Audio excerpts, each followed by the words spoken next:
வணக்கம் மக்களே. இன்னைக்கு எல்லாத்துக்கும் சுதந்திர தின நல்வாழ்த்துக்கள். இன்னைக்கு அதுபோக செங்கோட்டையில நம்ம பிரதமர் மோடி ஐயா கொடியேற்றி 13வது வருஷத்துல அவர் பிரதமராகி கொடியேற்றி இருக்கிறாரு. நம்ம தமிழ்நாட்டுல முதல் முறையா ஆட்சி மாற்றம் வந்து நம்ம விஜய் சார் தமிழக முதல்வர் அவரு கொடியேற்றி சுதந்திர தினத்தை நல்லபடியா கொண்டு போயிருக்காரு. அவருடைய ஸ்பீச்சும் பாத்தீங்கன்னா எப்படி இருந்துச்சுன்னா, ஒரு சுதந்திர தினத்தன்னைக்கு அவர் எப்படி பேசணும் அப்படிங்கிற ஒரு விஷயங்களை அவர், அதாவது நல்ல முறையில அந்த சுதந்திர தினத்துல எப்படி பேசணும் அப்படிங்கிறது ஒண்ணு இருக்குது. இந்த சுதந்திர தினத்தன்னைக்கு ஒரு தலைவர் இன்னொரு தலைவர்களை பத்தி, சுதந்திர தியாகிகளை பத்தி பேசும்போது பெயர்களை மட்டும் மென்ஷன் பண்ணாரே தவிர அவங்களுடைய வரலாற ஏதாவது ஒரு தலைவர், நம்ம சுபாஷ் சந்திர போஸ், தாத்தா காந்தி இருக்காங்க, இப்போ நிறைய எனக்கு தெரிஞ்ச அளவுக்கு நிறைய பேர் சுதந்திரத்துல பேர் தெரியாதவங்க எல்லாம் இருக்காங்க. அது அப்படியே மென்ஷன் பண்ணிட்டு யாருடைய தலைவரையாவது பேசியிருப்பாங்க.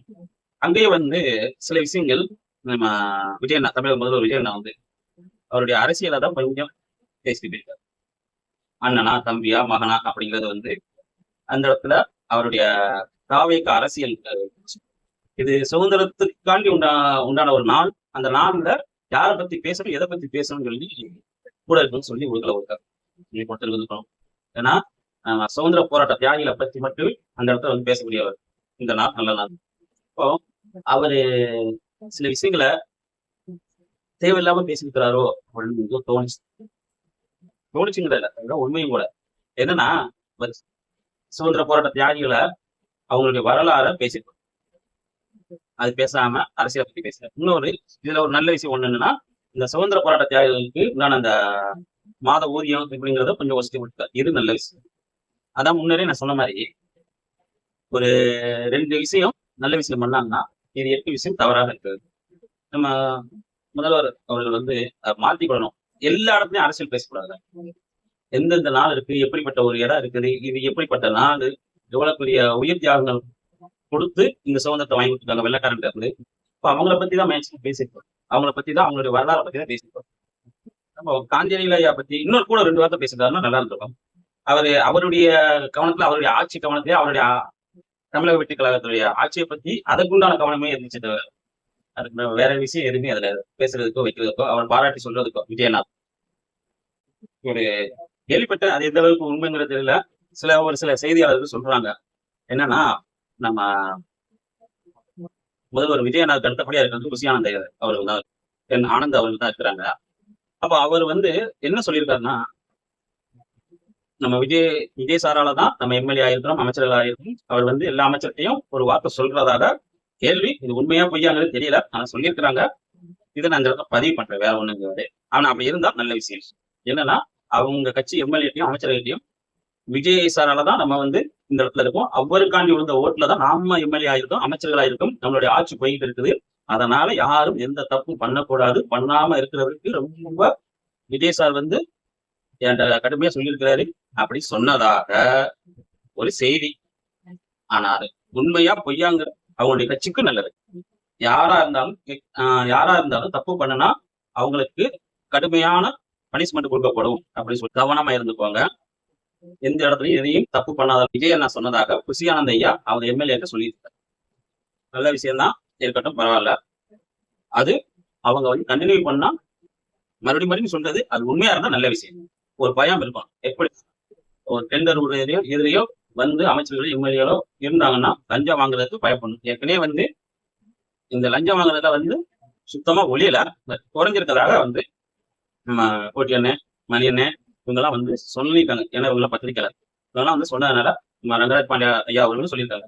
இப்போ இவங்கெல்லாம் வந்து சொல்லும்போது ஓரளவுக்கு, ஏன்னா இவங்கெல்லாம் வந்து ஓரளவுக்கு நடுத்தரமா பேசுறாங்க இந்த பத்திரிக்கையாளர். இப்போ பேசும்போது பாத்தீங்கன்னா அதான் சொல்லப்பட்டது ஓரளவுக்கு இருக்கும், ஏன்னா கொஞ்சம் குறைஞ்சிருக்கு. அதுக்காண்டி சுத்தமா ஒழிக்கப்படலைங்கிறத சொல்லியிருக்காங்க. குறைஞ்சிருக்குது, கொடுத்தா வாங்கிக்கிறாங்களாம், அந்த மாதிரி ஒரு நிலைமை ஒண்ணு சொல்றாங்க. நல்ல விஷயம் தான்.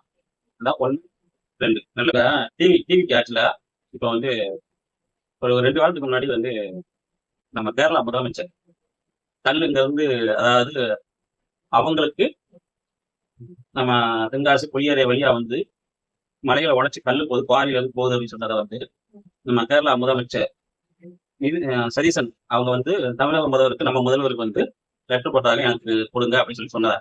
ஆனா அதை வந்து இப்ப வரைக்கும் நம்ம முதலமைச்சர் வந்து நிப்பாட்டிட்டு இருக்கிறதாக தகவல். ஏன்னா நம்ம நாட்டு வளங்கள் அங்க போகக்கூடாது.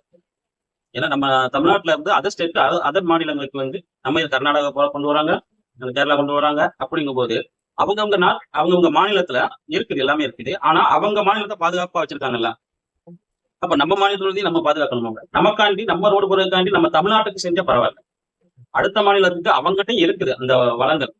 ஆனா அதை அவங்க மாநிலத்துல வந்து அவங்க நாட்டு மக்களுக்காண்டி அதை வந்து சிதைக்காம வச்சிருக்கிறாங்க. பக்கத்து மாநிலம் மட்டும் நம்ம இதை இழிச்சாவைத்தனமா இருக்கணுமா? ஆனா அந்த வகையில வந்து முதல்வர் அவர்கள் வந்து நம்ம விஜயண்ணா இன்னும் பதில் சொல்லல. அதுக்கு கொடுக்கறதுக்கு வாய்ப்புகள் இல்லையே சொல்றாங்க. நல்ல விஷயம். அது நடந்தா நல்லா இருக்கும். அது கண்டினியூ பண்ணிடலாம். அவர் இருக்கிற இந்த 5 வருஷம் ஆட்சியிலையும் அது போகாம இருந்தா நம்ம நாட்டுக்கு பழமையானது, நம்ம மலைகளுக்கு நல்ல விஷயம், நல்லது நடக்கும் அப்படின்னு நம்புறேன். இன்னொரு விஷயம் நல்லதுன்னு சொன்னேன்னு பாத்தீங்கன்னா, முனிசிபாலிட்டி துறை வந்து நம்ம விஜயண்ணா கையில தான் இருக்கு, முதல்வர் கையில தான் இருக்கு, காவல்துறையும் கொள்கையில தான் இருக்கு. இப்போ இந்த முனிசிபாலிட்டி துறைங்கிறது வந்து பாத்தீங்கன்னா இந்த தார் ரோடு, சிமெண்ட் சாலை போறதுல வந்து டெண்டர் விடுறாங்க. இந்த டெண்டர் போறது இப்ப வரைக்கும் வந்து அவர் வந்து நான் செயல்படுத்தல அப்படின்னு ஒரு செய்தி. அது நல்ல விஷயம் தான். என்னன்னா அந்த டெண்டர்ல வந்து டெண்டர் விடுறதுதான் நிறைய கமிஷன்கள், ஊழல்கள் எல்லாமே நடக்குது. அமைச்சர்கள் வந்து எம்எல்ஏக்களும் வந்து அத இந்த ரோடுக்கு இவ்வளவு காசு அப்படின்னு டெண்டர் விட்டு அதுல ஒரு கமிஷன் வந்து அந்த மூலமா தான் நிறைய காசும் போகும். இப்ப அது வந்து நம்ம முதலமைச்சர் கையில இருக்கிறது நல்ல விஷயம். அதே மாதிரி முதலமைச்சர் கையில அந்த முனிசிபாலிட்டி துறை வந்து இருக்கிறது ஒரு டேஞ்சர் கூட. ஏன்னா நம்ம அடுத்து கவுன்சிலர் எலெக்ஷன் வரும்போது வந்து அது அவரை நோக்கி சில பாதிப்புகள் வருவாங்க. ஏன்னா இந்த கவுன்சிலர்கள் வந்து அடுத்த அந்த தேர்தலில் நிற்கும் போது பாத்தீங்கன்னா அது நிறைய பத்திரிகையாளருக்கு தெரியும், மக்களுக்கும் அது தெரியும் என்ன மாதிரி அது நடக்கும். அது வந்து நம்ம முதலமைச்சருக்கு வந்து பிரச்சனை தான். வச்சிருக்கதும் கஷ்டம். ஆனா எதுக்காண்டி வச்சிருக்காருங்கிறது தெரியல. ஏன்னா அவர் கையில வச்சிருக்காரு இந்த துறையை வந்து. அப்ப நம்ம முன்னாடியே சொன்ன மாதிரி இந்த டெண்டர் விடுறது வைக்கிறதுல நம்ம விடல. அப்ப இதுல நிறைய ஊழல் போகுது அப்படிங்கிறதுக்காண்டி அவர் கையில வச்சிருக்காரான்னு தெரியல. அவரு நேரடி பார்வையில, அதாவது விஜய் நம்ம நேரடி பார்வையில வந்து இருக்கணும் அப்படிங்கிறதுக்காண்டி வச்சிருந்துக்கலாம் நினைக்கிறேன். அப்படி இருந்தா நல்ல விஷயம். ஏன்னா அவர் மூலமா போறது வந்து கொஞ்சம் கமிஷன் அடிக்கிறது செய்யறது நேர்மையான முறையில போகும் அப்படிங்கிறது ஒரு நல்ல விஷயமா இருக்கு. அது காவல்துறையில வந்து பாத்தீங்கன்னா இது வரைக்கும் தெரியும். இதுக்கு முன்னாடி ஆண்ட முதலமைச்சர் நம்ம எம்ஜிஆர் ஐயா அவர்கள் இருந்து ஜெயலலிதா, கருணாநிதி ஐயா, எடப்பாடி ஐயா, ஸ்டாலின் ஐயா, இவங்க எல்லாம் இருக்கும்போது பாத்தீங்கன்னா காவல்துறை எப்பவுமே காவல்துறை முதலமைச்சர் அவர்கள் தான் இருப்பாங்க அந்த துறையை. ஏன்னா ரெண்டாவது இன்னொன்று என்னன்னா காவல்துறை மேல ஒரு விமர்சனம் உண்டு. அந்த காவல்துறையினால வந்து சில ஆட்சிகள் மாற்றமும் வந்திருக்கு. எப்படின்னா அவங்க கையில துறை இருக்கிறதுனால வந்து அந்த அந்த முதலமைச்சர் தான் பொறுப்பேற்றுக்கணும் அப்படின்னா இப்ப காவல்துறை மேல சில தவறுகள் நடக்கும்போது அது வந்து முதலமைச்சர் மேலதான் போய் நிற்குது. இப்போ நம்ம விஜயண்ணாவும் அதை எடுத்து அவர்கிட்ட வச்சிருக்காரு காவல்துறை. நம்ம காவல்துறை மேல 1008 விமர்சனம் இருந்தாலும் இன்னொன்னு சொல்லலாம், காவல்துறைக்கு நம்ம ஒரு சில சப்போர்ட்டுகள் பண்ணலாம். என்னன்னா நம்ம தேர்தல் அறிக்கையில விஜயண்ணா ஒன்று சொல்லியிருப்பாரு. என்னன்னா சுழற்சி முறையில வந்து அவங்களுக்கு லீவ் விடணும். ஏன்னா அவங்களுக்கும் குடும்பம் இருக்குது, அவங்களும் தனிப்பட்ட முறையில ஒரு ரிலாக்ஸா இருக்கணும் அப்படிங்கறதுக்காண்டி லீவ் விடணும்னு சொல்லி தேர்தல் அறிக்கையில விஜயண்ணா சொல்லியிருப்பாரு. அது இப்ப வரைக்கும் அது நடைமுறைக்கு வரலை. இந்த தேர்தல் அறிக்கை விஜயண்ணா சொன்னது வந்து பாத்தீங்கன்னா நம்ம சீமான் சொன்னது. சீமான் தான் ஃபர்ஸ்ட் அவர் தான் சொல்றாரு காவல்துறைக்கு வந்து சுழற்சி முறையில வந்து அவங்களுக்கு லீவு வேணும் அப்படின்னு சொல்லி. ஏன்னா இது சீமான் அறிவிச்சனாலதான் அவங்க நம்ம பாண்டியா சொல்லுவாப்புல, ரங்கராஜ் பாண்டியா வந்து எல்லாமே பிக்சர்ல இருந்து தாவேக்காவுடைய நம்ம கொள்கையில இருந்து மற்ற தேர்தல் அறிக்கையில இருந்து எல்லாத்துலயும் எடுத்திருப்பாங்கல்ல. அதே மாதிரிதான் இந்த காவல்துறைக்கு சுழற்சி முறையில வந்து லீவ் விடணுங்கிறது வந்து நம்ம சீமானன் இருந்தான். ஏன்னா ஃபர்ஸ்ட் சீமானன் தான் காவல்துறைக்கு சுழற்சி முறையில அவங்களுக்கும் லீவ் வேணும், அவங்களும் ரிலாக்ஸா இருக்கணும், அவங்களும் ஒரு நாள் விடுமுறையிலையாவது இருக்கணும் அப்படின்னு சொல்லி கொண்டு வந்தது. அதுதான் அறிவிச்சிருப்பாரு நம்ம விஜயண்ணா தமிழக முதல்வர். அப்போ அவர் இன்னும் நடைமுறை கொண்டு வரல. அதை நடைமுறைக்கு கொண்டு வரணும் அப்படிங்கிறது அவருக்கு தெரியணும். அது காலப்போக்கில் செய்வாரா அப்படிங்கிறது ஒரு கேள்வி ஒண்ணு இருக்குது. செஞ்சா நல்லா இருக்கும். ஏன்னா அவங்களுக்கும் பாவம் இல்லை, அவங்களும் எவ்வளவு கஷ்டப்படுறாங்க. ஒரு எம்பி, எம்எல்ஏ, அமைச்சர் வராங்கன்னா எவ்வளவு கஷ்டப்படுறாங்க. நம்ம இதுலயே நம்ம பார்த்துருக்கோம். நம்ம உதயநிதி ஸ்டாலின் வந்து கைது பண்ணும்போது ஒரு போலீஸ்கார சார் வந்து தூங்கிட்டு சைட்ல இவர் வேணும்ல உட்காந்துருப்பாரு. இவ்வளவு கஷ்டம் அந்த போலீஸ்க்கு. இப்போ அவ்வளவு சிரமப்பட்டு வேலை பார்க்குறாங்க. அவங்களுக்கும் சில நல்லது நடக்கணும் அப்படின்னு நானும் விரும்புறேன். ஏன்னா அவங்களுடைய கஷ்டமும் புரியல. சில பேர் செய்யற தப்புனால வந்து பல பேருக்கு வந்து அந்த போலீஸ்க்கு வந்து கெட்ட பேர் வருது. அப்போ அவங்களுக்கும் அந்த ரிலாக்ஸேஷன் இருந்தா தான் நல்லா இருக்கும். அது லீவ் விடணும். நம்ம மக்களுக்கு இந்த 2500 ரூபாய் கொடுக்கறது, 6 சிலிண்டர் கொடுக்கறது, இது எப்படி கொடுக்க போறாங்கன்னு தெரியல. வர நிதியை வச்சு இருக்கிற கடன் வாங்கி நிறைய வச்சிருக்காங்க. எப்படி கொடுக்க போறாங்கன்னு தெரியல. 6 சிலிண்டர் எப்படி கொடுக்க போறாங்கன்னு தெரியல. தாய்மாமன் சீர் வந்து தங்கமகத்துக்கு அறிவிச்சிட்டாங்க. ஆனா அதுலயே வந்து ஒரு சில செய்திகள் வந்துகிட்டு இருக்குது. அது உறுதியா தெரிந்த போறதான் எதுவுமே சொல்ல முடியும். ஏன்னா அந்த 1/2 கிராம் தங்கம் கொடுக்கறதே வந்து டெண்டர் விட்டால ஏதோ ஒரு செய்தி, அதாவது கசிவு. பட் அது முழுக்க உண்மையாங்கிறது தெரியல. அது வந்த பிறகு அதை பேசிக்கலாம். இதெல்லாம் 2000 ரூபாய் கொடுக்கறதாலும் பரவாயில்ல. மக்களுக்கு உங்களுக்கு ஓட்டு போட்டது முக்காசு மேக்சிமம் பாத்தீங்கன்னா ரசிகர் மட்டும் போடல. உங்க விஜய் ரசிகர் மட்டும் போடல. கவர்மெண்ட் ஆளுகளும் முக்காசு உங்களுக்கு ஓட்டு போட்டாங்க. இதுல போலீஸ் துறையில இருந்து உங்களுக்கு ஓட்டு வந்தது தபால் ஓட்டு மூலமா. அப்ப அவங்களுக்கும் நீங்க இந்த 2000 ரூபாய் கொடுக்குறீங்க வைக்கீங்க 2 பட்சம். ஆனா அவங்களுக்கும் அதை வந்து அடுத்த ஆட்சி, அதாவது அந்த 5 வருஷம் கழிச்சு 2031 கழிச்சு நீங்க வந்தாலும் சரி, அது அப்போ உள்ள காலம் தீர்மானிக்கும். அவங்க அடுத்த ஆட்சி மாறினாலும் அவங்களுக்கு அந்த சுழற்சி முறையில் லீவ் இருந்தா மிக நல்லா இருக்கும். அவங்களும் என்ன செய்வாங்க, ஏதோ ஒரு இடத்துல எங்கேயோ வந்து மேலதிகாரி சொல்றாங்க, அறிக்கையில் அதிகாரி, சாதாரண கான்ஸ்டபிள் வரைக்கும் ரொம்ப கஷ்டப்படுறாங்க. அவங்களுடைய சூழ்நிலையும் நம்ம யோசிக்கணும். எவ்வளவு கஷ்டப்படுறாங்க. எனக்கு அர்த்தம் சொல்லல. இந்த உதயநிதி ஸ்டாலின் வந்து கைது பண்ணும்போது அந்த போலீஸ்கார் வந்து அந்த வேலை தூக்கிட்டு எவ்வளவு தூரம் போயிருப்பாங்க இந்த கூட்டத்தையும் காய்ச்சி. இப்ப எவ்வளவு பேசுவாங்க, யாராவது அவ்வளவு டென்ஷன் போகும்.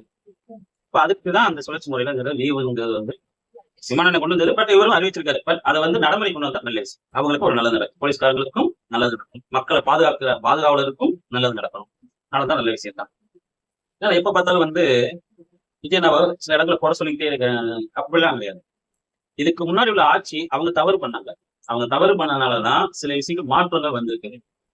மாற்றங்கள் வந்து உங்களை தேர்ந்தெடுத்திருக்கிறாங்க அதிக சீட்டு முறையில. மெஜாரிட்டியா இல்ல. இப்போ வந்து நான் இதுக்கு முன்னாடி ஒரு வீடியோல சொன்னதுதான், மக்கள் வந்து உங்களுக்கு ஒரு டெஸ்ட் வச்சிருக்காங்க. நீங்க என்ன மாதிரி செயல்படுறீங்க அப்படின்னு சொல்லி. ஏன்னா 118ங்கிறது மெஜாரிட்டி. அது வந்தாலே ஆட்சி அமைக்கும். உங்களுக்கு 108. அதுல விஜயன்னா ஒரு தொகுதியில் 107. இப்ப கூட்டணி ஆட்சி அமைச்சு அமைச்சரவையில இருக்கீங்க, ஆட்சி அமைச்சு. இப்ப இதெல்லாம் நம்ம கொஞ்சம் சிந்திச்சு, மக்களும் சிந்திச்சு பார்த்தாங்கன்னா, மக்களே சிந்திச்சதுனால அது நடந்திருக்குன்னு எனக்கு தோணுது. 2 கட்சியுமே வேண்டாம். 3வது ஒரு ஆளை கொண்டு வந்தா அதுவும் மெஜாரிட்டி இல்லாம நீங்க என்ன பண்றீங்க ஏது பண்றீங்கன்னு தெரிஞ்சுக்கிறதுக்காண்டிதான் ஒரு டெஸ்ட்.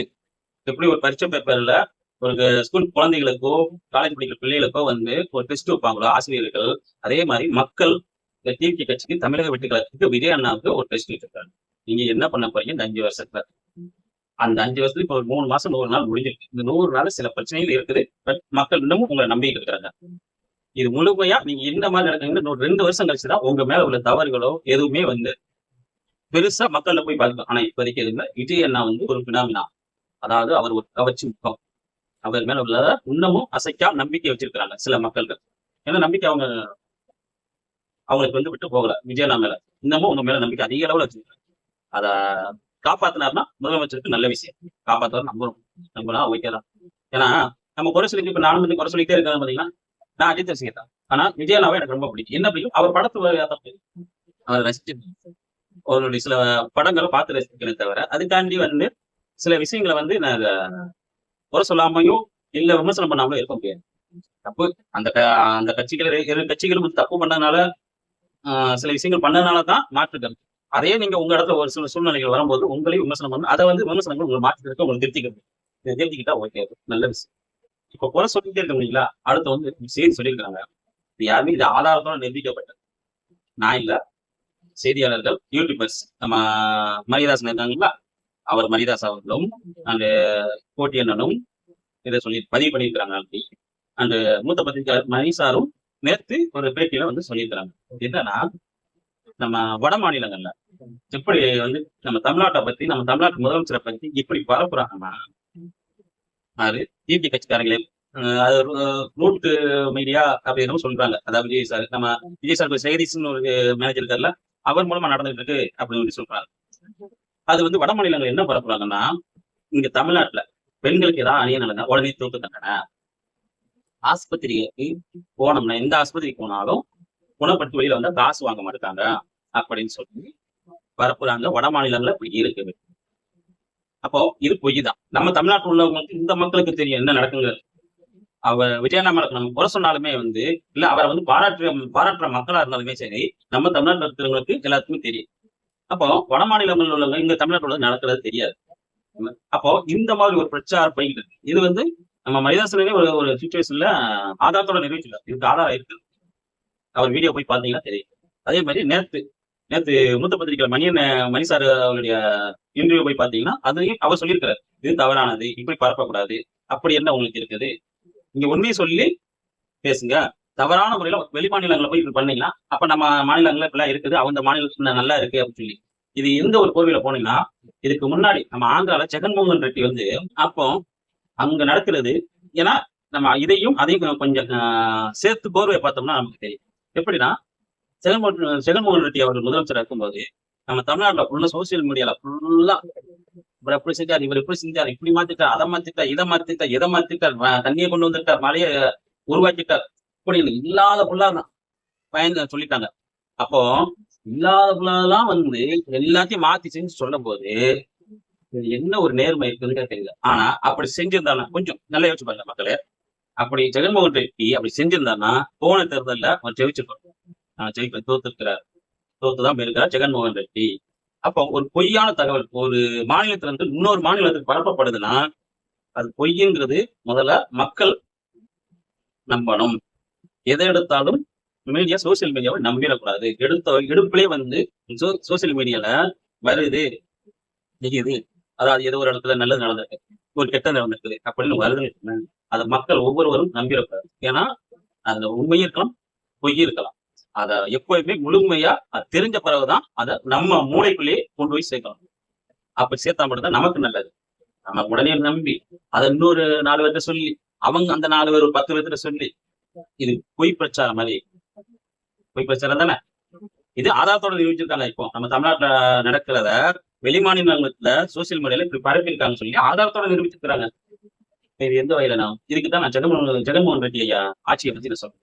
ஏன்னா இங்க அவ்வளவு தூரத்துக்கு பண்ணாங்க, எனக்கும் தெரியும், நானும் பார்த்திருக்கிறேன். அவர் அப்படி பண்ணாரு. ஆமா, உண்மைக்கு நம்பிட்டோம், நானும் தமிழ்நாட்டு மக்களும் நம்பிட்டோம். ஆனா அப்படி செஞ்சிருந்தா அவர் இந்த இடத்துல ஜெயிச்சிருக்கோம்ல, ஏன் ஜெயிக்கல? இதுதான் காரணம். பொய்யான பிரச்சாரம் பண்ணு. அதுல என்னத்தை கண்டு போறீங்க? உண்மையை சொல்லுங்க. உண்மையை சொல்லி தோத்தாலும் பரவாயில்ல, நம்ம உண்மையை பேசுவோம். சாதாரண மனிதனா இருந்தாலும், அதுக்கு ஆட்சியாளர்களுக்கு மட்டும் இல்ல, சாதாரண ஒரு காமன் மேன் இருந்தாலும் உண்மையை சொல்லுங்க. முடிஞ்ச அளவுக்கு உண்மையை சொல்லுங்க. உண்மையை சொல்லி செஞ்சு அது தோத்து போனாலும் பரவாயில்ல. ஆனா அந்த உண்மை வந்து இன்னொரு நாள் வந்து அது பிரதிபலிக்கும். அந்த பிரதிபலிக்கும் போது அதோடைய வெளிச்சம் எங்கெங்கும் போகும். அப்போ உண்மையை சொன்னாலும் தப்பு கிடையாது. இப்படிப்பட்ட ஒரு ஆட்சி இருக்கக்கூடாது. பொய்யான பிரச்சாரங்கிறது ரொம்ப தவறானது. இதை மாத்திக்கணும். அவங்க இதை நிப்பாட்டிக்கணும். வெளி மாநிலங்கள்ல இப்படி கொண்டு போய் சேர்க்கிறது நிப்பாட்டணும். அது நல்லது. அவங்களுடைய ஆட்சி இதைத்தான் சோசியல் மீடியால வந்து குறைஞ்சபட்சம் மக்களுக்கு நான் திரும்ப திரும்ப அதை சொல்றதுக்கு காரணமே வந்து இப்ப நானே வந்து ஒரு விஷயம் வந்து இந்த வீடியோ போடுறேன்னு வச்சுக்கோங்களேன். இன்னைக்கு இதை பத்தி பேசுறேன்னா இது என்னைக்கு எனக்கு தெரியும். அதாவது வட மாநிலங்களும் இப்படி பரப்புறாங்கன்னு சொல்லி பாத்தீங்கன்னா மரியாதாஸ் அவர்கள் எப்போ போட்டார் இந்த வீடியோ. ஆனா இதை வந்து 1க்கு 2 பேர் 3 பேர் அது அது பத்திரிகையாளர். ஏன் பத்திரிகையாளருக்கு தான் தெரியும். பத்திரிகையாளருக்கும் செய்தியாளருக்கும் செய்தி வாசிப்பவர்களுக்கு தான் தெரியும். அப்போ அவங்க 1க்கு 4 பேர் சொன்னாதான் அதை நம்பி நம்ம பேச முடியும். அது உண்மைக்கு பண்ணிட்டு இருக்கிறார்.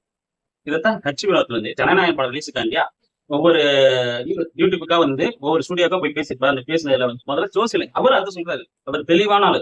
கட்சி உணவு டேரக்டர் தெளிவான ஆளு. எப்படின்னா எதையும் சீக்கிரமா நம்பிடாதீங்க. சோசியல் மீடியா ஒண்ணு வருதா அது உண்மையான்னு சொல்லி பொறுத்து இருந்து பாருங்க. ரங்கராஜ் பாண்டியா வந்து அவர் சொல்லுவார். நான் ஒரு பேட்டியா இல்ல செவன் சன்ஸ் சேனல் இதுலயான்னு தெரியல, பேசிட்டு என்ன பேசிருப்பாருன்னா அவங்க ஊழியர்கள்ட்ட, அதாவது பாண்டிய ஐயாவுடைய ஊழியர்கள்ட்ட ஒரு செய்தி மக்கள்கிட்ட கொண்டு போய் நம்ம சேர்க்கிறோம்னா அவசரமா கொண்டு போய் நம்ம ஃபர்ஸ்ட் போடணுங்கிறத கொண்டே போகக்கூடாது. செய்தி முதல்ல அது உண்மையா, அது உறுதியா, அதுக்கப்புறம் தான் நம்ம போடணும். போய் லேட்டா போய் சேர்றதுலாம் தப்பு கிடையாது. ஆனா ஒரு செய்தி வந்து தவறா போய் சேர்ந்துடக்கூடாது அப்படின்னு சொல்லி ரங்கராஜ் பாண்டியா அவர்கள் சொல்லியிருப்பாங்க. அது நல்ல விஷயம். அதுதான் கரெக்டான விஷயம். ஏன்னா நம்ம அவசரமா போட்டு டக்குனு ஒரு விஷயம் காதுக்கு வந்து அது லாஸ்ட் நேரத்துல இன்னொரு நாள் அது பொய்யா தெரிஞ்சுன்னா அந்த செய்தியாளர்களையும் செய்தி கொடுக்குறவங்களையும் ஒரு அரசியல் பேசுறவங்க ஒரு அரசியல்வாதிகளையும் யாரா இருந்தாலும் சரி அடுத்து நம்ப மாட்டாங்க. அது ஃபேக் ஆகி போகும். இவங்களை பார்க்க இப்போதைக்கு வந்து அந்த செய்தி உடனே கொண்டு போகும்போது மக்கள்கிட்ட வந்து விறுவிறுப்பு இருக்கும், அந்த ஒரு கவர்ச்சி இருக்கும், டக்கு டக்குன்னு கொடுக்குறாங்களே அப்படின்னு சொல்லி வியூஸ் இருக்கும். ஆனா அது காலப்போக்கில் அது நிரந்தரமானா நிரந்தரம் கிடையாது. என்னைக்கு வந்து உண்மைக்கு வந்து ஒரு வெளிச்சம் உண்டு. அந்த வெளிச்சம் வந்து லேசா கொஞ்ச நேரத்துல கம்மியாதான் லேசா தான் வரும். ஆனா காலப்போக்கில் அது பெரிய விஷயம் ஆகும்போது அந்த வெளிச்சம் வந்து இந்த உலகத்துக்கே காட்ட அந்த உண்மைங்கிற ஒரு வழி. அதுதான் உண்மையை பேசுங்க வைங்க அப்படின்னு நம்ம அச்சுலத்து அவர்கள் சொல்றதுதான் நம்ம பாண்டிய ஐயா அவர்கள் சொல்றது உண்மைதான். உண்மையா ஃபர்ஸ்ட் ஒரு பொய்க்கு வருதா, ஒரு சோசியல் மீடியால ஒரு செய்தி வருதா, முதல்ல அதை படிங்க. படிச்சு தெரிஞ்சுக்கோங்க. தெரிஞ்சு இது நான் உண்மையா அப்படின்னு சொல்லி சில இடங்கள்ல நீங்க பார்த்து தெரிஞ்சுக்கணும் அது உண்மையா பொய்யா. அதுக்கப்புறம் தான் நம்ம பேசுறதோ பிரதிபலிக்கிறதோ அதை பத்தி ஒரு விவாதம் பண்றதோ இது நல்ல விஷயம். ஒவ்வொரு ஆளுக்கும் நல்ல விஷயம். இதை தெரிஞ்சுக்கிட்டா இந்த நாடே நல்லா இருக்கும், மக்கள் நல்லா இருக்கும். நம்ம சட்டப்பேரவையில கீர்த்தனா மேடம், நம்ம சிவாசி தொழிலை ஜெயிச்ச கீர்த்தனா அவங்க வந்து சட்டப்பேரவையில பேச ஆதாரம் இருந்தா கொடுங்க, ஆதாரம் இருந்தா கொடுங்கன்னு. ஆதாரம் இருக்குது. எப்படி இருக்குன்னா அவங்க எதிர்கட்சி எம்எல்ஏ வந்து ஏர்போர்ட்டுக்காண்டி ஆந்திரா ஆந்திரா முதலமைச்சர் ஓசூர் பக்கத்துல வருது, இதனால பாதிப்பு இருக்குது நமக்கு அப்படின்னு சொல்லும் போது இதுக்கு ஆதாரம் இருந்தா கொடுங்க, ஆதாரம் இருந்தா கொடுங்கன்னு சொல்லி கேட்கப்பட்ட கீர்த்தனா அத மரியாதாஸ் அவர்கள் வீணா படம் போட்டு அந்த இடத்துல வந்து அவங்களுக்கு அந்த எதிர்கட்சி எம்எல்ஏக்கு வாய்ப்பு கொடுக்கலையான்னு தெரியல, திரும்ப அவர் பேசல. ஆனா அவர்கிட்ட அந்த நேரத்துல ஆதாரம் இல்லையான்னு தெரியல சட்டப்பேரவையில. ஆனா மரியாதாஸ் அவர்கள் வந்து பாத்தீங்கன்னா வீணா ஓசூர் பக்கத்துல குப்பம் பகுதியில இத்தனை ஆயிரம் ஏக்கர்ல ஏர்போர்ட் வந்து அது போக நானே ஒரு இதுக்கு முன்னாடி வந்து சோசியல் மீடியால ஒரு மாசம் 1.5 மாசத்துக்கு முன்னாடி நினைக்கிறேன். அப்ப வந்து நம்ம ஆந்திரா முதலமைச்சர் வந்து ஏர்போர்ட் வரப்போகுதுன்னு சொல்லி அவருடைய படமும் முன்னாடி உள்ள இந்த ஏர்போர்ட் வரப்போகுதுங்கிறத ஒரு ஸ்லைடிங் அதை போட்டிருப்பாங்க, அதை பார்த்துருக்கேன். ஆனா இப்பதான் அது வந்து வெளியில தெரியுது. அப்போ ஆதார கொடுங்க இருந்தா கொடுங்கன்னு சொல்றீங்கல்ல, கொடுத்தாச்சு. இப்போ மரியாதாஸ் அவர்கள் அப்ப அமைச்சர் பதவி நீங்க ராஜினாமா பண்ணிப்பீங்களா அப்படின்னு சொல்லி கேள்வி எழுப்புறாரு. உண்மை அவர் கேள்வி எழுப்புற தப்பு கிடையாது. அவர் கரெக்டா தான் கேட்டிருக்காரு. ஆதாரம் காமிச்சிட்டாரு, செஞ்சிருக்காரு. ஆதாரம் நம்ம கூகுள்ல போய் தேடணும்னா ஆந்திரா முதலமைச்சர் ஒசூர் பக்கத்துல அந்த குப்பம் பகுதியில இதுல வந்து ஏர்போர்ட் வரப்போகுது கூகுள்ல இருக்குது. நானும் பார்த்துட்டு தான் பேசுறேன். அதுக்கு இடம்லாம் கையக பண்ணிட்டாங்க. அந்த அதுக்கு உண்டான ஏர்போர்ட்டுக்கு வர்றதுனால இத்தனை ஏக்கர்னு சொன்னாங்க, எனக்கு தெரியாது. ஆனா கையகப்படுத்திட்டாங்க. கையகப்படுத்தி ஏர்போர்ட்டுக்கு வர 75%, 80% முடிஞ்சு ஏர்போர்ட் வரப்போகுது. இப்ப இதுக்கு கீர்த்தனா மேடம் அவங்களுக்கு என்ன செய்ய போறாங்க? அதுக்கு பதில் இல்ல. இப்ப அதுக்கு பதில் சொல்லலாமே. அது திங்கட்கிழமை சட்டப்பேரவையில் நடக்கும்போது தான் தெரியும் என்ன சொல்றாங்க. அதை பத்தி பேசினாங்கன்னா தெரியும். அதோட அமுதன் சொல்லி ஒரு காலேஜ் பையன், ஒரு இளைஞர் 3வது வருஷம் காலேஜ் பள்ளி படிப்பு, அதாவது அமுதன் சொல்லி காலேஜ் 3rd இயர்ஸ் படிக்கிற பையன் இறந்துருக்காங்க, அடிச்சே கொண்டிருக்காங்க. அதுக்கு திங்கட்கிழமைக்கு பதில் வந்து சொல்லியிருக்காங்க. பார்க்கலாம் திங்கட்கிழமை சட்டப்பேரவையில் அதை பத்தி என்ன பேசுவாங்க தெரியல. அடுத்து 1 லட்சம் கோடி முதலீடு.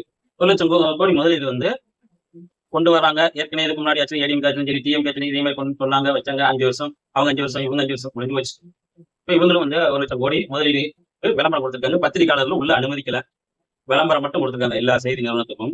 ஆனா பத்திரிகையாளர் கண்டா ஏன் விஜய் அண்ணாவுக்கு பயம்? ஏன் அவங்க என்ன புலியா சிங்கமா? கேட்ட கேள்விதானே கேட்பாங்க. உங்கள்கிட்ட நியாயமான முறையில் பதில் சொல்லலாமே. பத்திரிகையாளர் தானே. பத்திரிகையாளரை வந்து நீங்க அதுக்குள்ள உடலங்கும் போது எவ்வளவு அந்த பத்திரிகையாளர்லாம் வந்து எவ்வளவு வேலை பார்த்துட்டு இருக்காங்க. 24 மணி நேரம் வேலை. இந்த தமிழ்நாட்டுல ஒரு மனிதன் 24 மணி நேரம் வேலை வைக்கிறாங்கன்னா 3 பேர். 1 போலீஸ், 1 பலசர கடை நடத்துறாங்கல்ல அவங்க, 2 பத்திரிகையாளர். 24 மணி நேரம் எந்த டைம்னாலும் போய் ஆகும். நடு சாமமா இருந்தாலும் அவங்க போய் ஆகணும். இந்த 3 டிபார்ட்மெண்ட்டும், பலசர கடை நடத்துறவங்க, போலீஸ் டிபார்ட்மெண்ட் அண்ட் பத்திரிகை டிபார்ட்மெண்ட், 24 மணி நேரம். நைட்டு 12 மணிக்கு நல்லா தூக்கிட்டாங்க, போன் வந்துச்சுன்னா உடனே எந்திரிச்சு போகணும். அப்ப அப்பேற்பட்டவங்களை நீங்க கொஞ்சம் கூட மதிக்க மாட்டீங்க. ஆனா அந்தந்த செய்தி நிறுவனத்துடைய முதலாளி மாதிரிலாம் பாக்குறீங்க, வைக்கிறீங்க. அவங்க என்ன பேசுறாங்க? ஆனா அடிப்பட்ட அந்த செய்தி சேகரிப்பாளர் இருக்காங்களா, அவங்க என்ன பாவம் பண்ணாங்க? உங்கள்கிட்ட கேள்வி தானே கேட்க போறாங்க. நீங்க என்ன செய்ய போறீங்க, இதுக்கு முன்னாடி என்ன பண்ணீங்க அப்படிங்கிற கேள்வி தானே கேட்க போறீங்க. பத்திரிகையாளர் கொஞ்சம் கூட மதிக்க மாட்டேங்க. பத்திரிகையாளர் கொஞ்சமா மதிக்கணுமா இல்லையா? இது வரைக்கும் இல்ல. நம்ம மத்திய அரசுல மோடியையும் அப்படித்தான் பத்திரிகையாளரை பத்தி பத்திரிகையாளர் பார்க்கவே கிடையாது.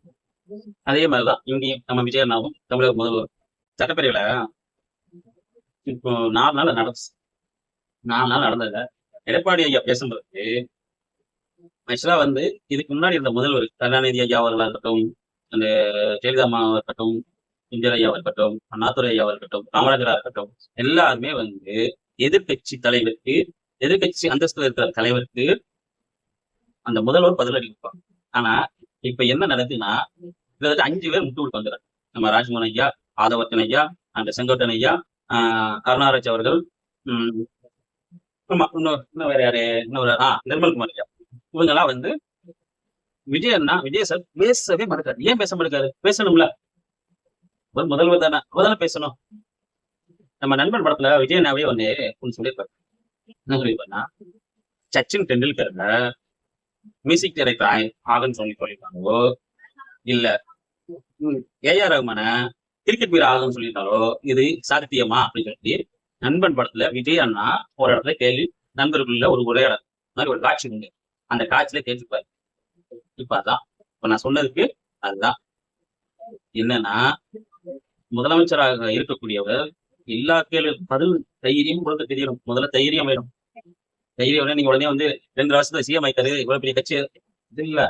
அது வந்து மக்கள் பின்பும் மக்கள் வந்து அதிருப்தியில இருந்திருக்காங்க. அதிருப்தினால உங்களுக்கு ஓட்டு நீங்க முதல்வராக இருந்திருக்கீங்க. அதுலயும் இன்னொன்னு சொல்லிக்கிறேன், 108 சீட்டு தான் உங்களுக்கு ஒரு டெஸ்ட் தான் வச்சிருக்காங்க. மெஜாரிட்டி கிடையாது. ஒரு டெஸ்ட் நீங்க என்ன மாதிரி ஆட்சி ஆகுது மெஜாரிட்டி இல்லாம ஒரு டெஸ்ட் வச்சிருக்காங்க. அப்போ உங்களுக்கு மக்களே ஒரு டெஸ்ட் தான் வச்சிருக்காங்க. அப்ப அந்த இடத்துல உங்களுடைய வல்லமை எப்படி இருக்கு, எந்த மாதிரி இருக்குன்னு டெஸ்ட் வச்சிருக்காங்க. அந்த இடத்துல உங்களுடைய திறமையில காட்டணும். இதுல பயம் இல்லை. நீங்க பத்திரிகையாளரை பாக்குறதுக்கும் பயம் இருக்குது. முதல் இடத்துல சட்டப்பேரவையில எதிர்கட்சிகள் கேட்கிற கேள்விக்கு உங்களுக்கு எழுதி வச்சு கொடுத்தா மட்டும்தான் பதில் தெரியும். அந்த பதில் எதுவுமே இல்லை. நேரடியான பதில் எதுவுமே இல்லை. விஜயனா தான் தமிழக முதல்வர் தான் அவர் தான் மாத்திக்கணும்.